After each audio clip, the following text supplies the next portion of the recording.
Bonjour. Allez, on va reparler de vélo, on va parler de géométrie, on va parler exactement de cinématique. Et vous verrez que si vous êtes comme moi, à partir de cette vidéo, vous ne pourrez plus vous empêcher de catégoriser le moindre vélo qui va vous passer sous le nez. C'est parti.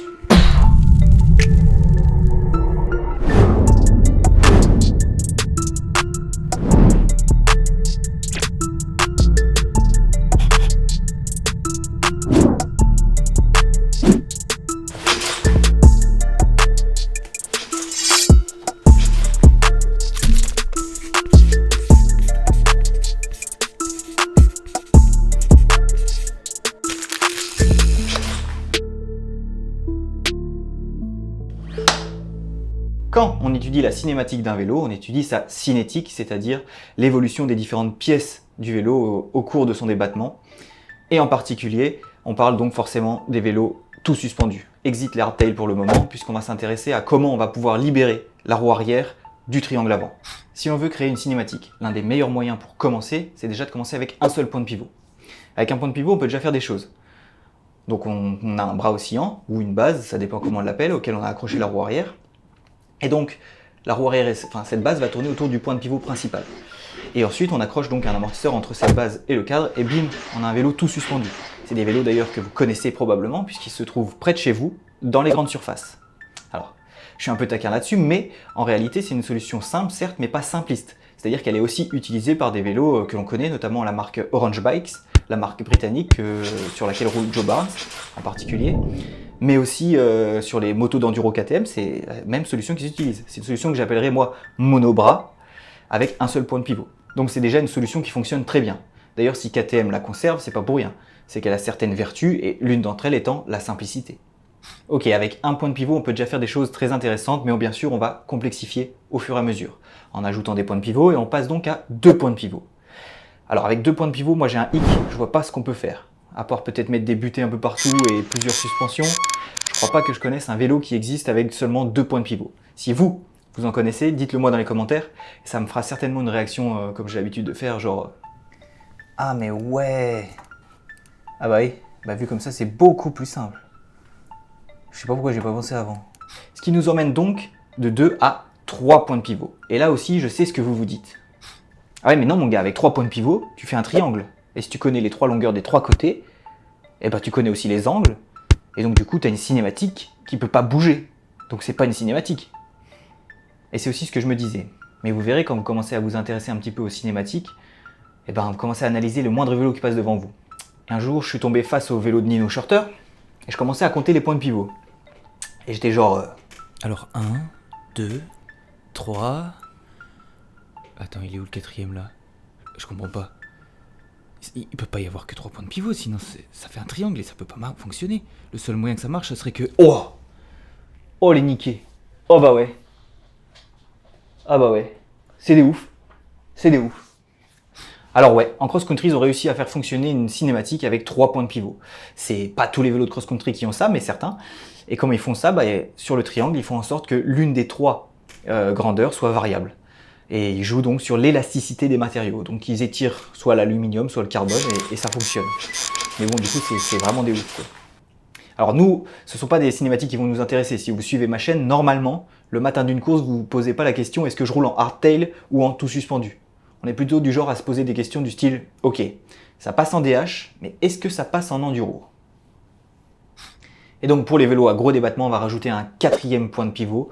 Et là, on arrive sur le gros du morceau, puisque selon moi, 95% des vélos qui nous intéressent en tout cas sont des quadrilatères avec 4 points de pivot. Alors j'aime bien le terme quadrilatère parce que c'est vraiment ça qui se passe, et je trouve qu'on devrait dire triangle avant et quadrilatère arrière. Mais bon, tout ça c'est du vocabulaire, à la limite, c'est pas ce qui nous intéresse. Donc ok, maintenant on a un quadrilatère, mais il nous reste encore pas mal de choix à faire, notamment où est-ce qu'on accroche la roue arrière. Est-ce qu'on l'accroche au bras oscillant? Est-ce qu'on l'accroche au banc?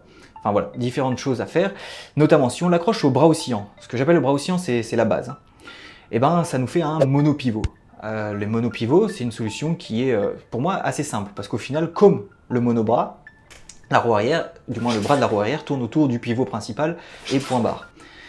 Mais ça reste une solution qui est utilisée par des grandes marques, en particulier Cannondale, l'Enduro Jekyll, là, c'est un monopivot. Et aussi, c'est ce qu'on retrouve sur les KTM de motocross, parce que bah, voilà, on a un monobras, quasiment un monobras, et un petit quadrilatère dédié finalement à l'amortisseur. Alors j'ai dit KTM, mais c'est aussi Kawasaki, Suzuki, toutes les marques de moto, même Yamaha. Je roule en Yamaha. Bep, bep, bep. But.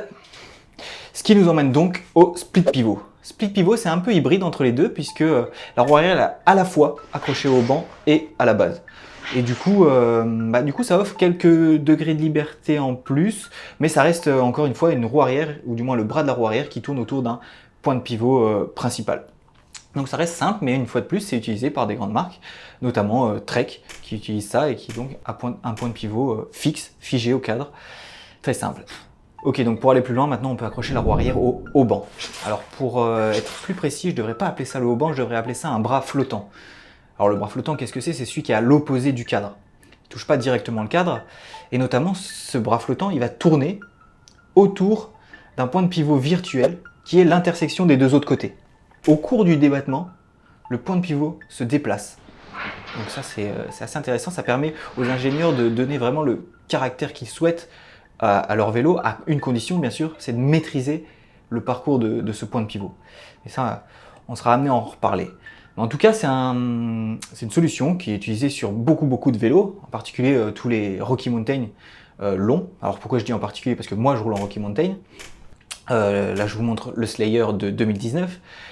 Pourquoi? Parce que les 2020, ils ont aussi des quadrilatères. La seule particularité, c'est que tous les vélos, je crois, de Rocky ont ce quadrilatère-là, qui est un quadrilatère torsadé. Mais en réalité, ça change rien du tout. C'est-à-dire que ce sont les mêmes équations qui régissent les choses. Et ce qui est vraiment important, finalement, c'est la position du point de pivot virtuel. Pourquoi est-ce que maintenant, il faut vraiment que je fasse l'effort de parler de bras flottants? Parce que, par exemple, un vélo comme le Giant Rain, la base, le haut banc, tout ça, c'est la grosse partie arrière et tout ça, c'est flottant. L'important, c'est de bien visualiser le fait que, finalement, le bras, il est flottant par rapport au triangle avant. Et donc, dans ce cas-là, on a forcément un pivot virtuel. Et ce qui compte, on s'en fout en fait de tous les noms de chacune des géométries, on s'en fout complètement. Le seul truc qui compte finalement, c'est le positionnement du point de pivot virtuel et comment il évolue au cours du débattement. C'est tout. Alors, attention, là, moi, je dis des choses, je me concentre vraiment sur la cinétique et donc l'étude du mouvement des différentes pièces les unes par rapport aux autres. Je ne m'intéresse pas du tout à d'autres paramètres que sont, par exemple, la rigidité du vélo, le poids du vélo, l'esthétisme du vélo. Tout ça, c'est des choses là sur lesquelles je ne m'intéresse pas, mais gardez juste en tête une chose, c'est que le monobras de chez Orange, pour que ce soit rigide et solide, ils sont obligés de faire un bras hyper gros et presque pas très esthétique, alors que une solution assez proche de celle-ci, par exemple sur un Cannondale J-Kit qui est aussi un monopivot, ils ont réussi à faire quelque chose qui est à la fois rigide et esthétique, etc., qui reste très simple. Donc voilà, je ne prends pas en compte toutes ces choses-là. Moi, ce qui m'intéresse, c'est vraiment comment évoluent les pièces les unes par rapport aux autres. Parce qu'on le verra, ça décrit beaucoup de caractéristiques du vélo et chaque vélo a son propre caractère, notamment en grande partie grâce à ce point de pivot. Voilà, donc là on a fait le grand tour de toutes les cinématiques avec 4 points de pivot, avec différents points de pivot. Il reste quand même des cinématiques très particulières. Alors moi j'en connais pas beaucoup, mais j'en ai une en tête qui est quand même assez ingénieuse je trouve, c'est les vélos de chez Yeti. Ils ont une sorte de monobras finalement, avec un seul gros point de pivot. La particularité c'est que ce pivot-là, il n'est pas virtuel, il est réel, mais il est quand même flottant. C'est vraiment le pivot qui va bouger au cours du temps dans le cadre. Ils ont créé ce qu'ils appellent le Switch Infinity, et c'est super, je trouve que c'est super ingénieux. Ce que j'aime bien sur ce vélo-là, c'est que c'est vraiment une autre solution qu'on ne connaissait pas, ou qui est très différente des autres, et qui fonctionne en plus très bien. Tu vois, parce que les choses très différentes et très innovantes, si c'est de la merde, je m'en fous. Par contre, si ça marche bien, je trouve que c'est stylé. Si vous connaissez d'autres types de cinématiques, n'hésitez pas à le mettre dans les commentaires. S'il y a assez de contenu, peut-être que j'analyserai un peu tout ça et qu'on refera une vidéo là-dessus. Parce que voilà, un vélo comme le Switch Infinity, là, c'est super intéressant. On pourra en parler un peu plus en profondeur, par exemple. Donc il reste une dernière chose à aborder rapidement, c'est où est-ce qu'on accroche l'amortisseur. En général, il y a toujours une partie de l'amortisseur qui est accrochée au cadre. Très souvent. Et l'autre partie, on peut l'accrocher soit à la biellette, qui est une solution quand même très utilisée, ou même au banc. Par exemple, le 226 Spartan l'ancien en tout cas, était accroché au banc.